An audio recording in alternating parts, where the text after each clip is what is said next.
Hey guys, Mark here, MCAT Real Estate Photography. Today I want to talk a little bit about working as a real estate photographer and working for yourself as opposed to working for a company that sends you out on jobs and sends you out on different assignments. I'm not going to name any individual companies, but I just want to give you an idea of the differences between the two. I started working for myself.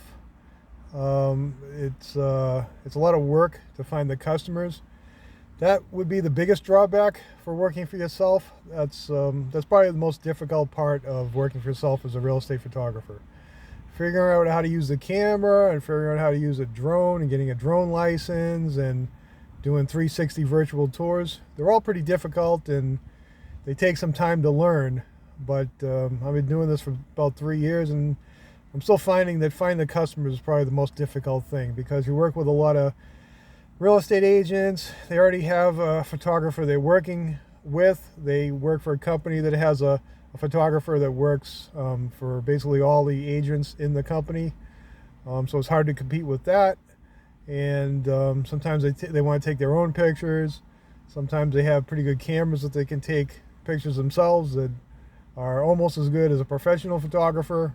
So there's a lot of different reasons why it's hard to find customers as a real estate photographer. But the advantage is that you're working for yourself. You can set your own time, set your own hours. You have a lot more freedom working for yourself as a real estate photographer. So that will be the advantage to that. Now, in terms of working for a company that sends you out on job assignments, the disadvantage of that, let me think now. The disadvantage of that would be that you don't have as much freedom. It's almost the opposite of working for yourself. You don't have as much freedom. You don't have to, but they send you on different job assignments and you can choose whether you want to go on them or not. But you should probably accept most of them unless they're really far away. Then I wouldn't do that. But the disadvantage of working for one of these companies is there's less freedom. And you have to sort of go by the rules of what they say. You have to have the camera settings a little bit different than what you might be used to using. Like for example, when I work for myself, I have my camera set to autofocus and I don't use RAW. Just trying to think of other settings. I may have the exposure a little higher than working for a company that wants a lower exposure. So you might have to have the settings a little bit different. And you have to basically do what they tell you to do. That's just it's more like a job than working for yourself.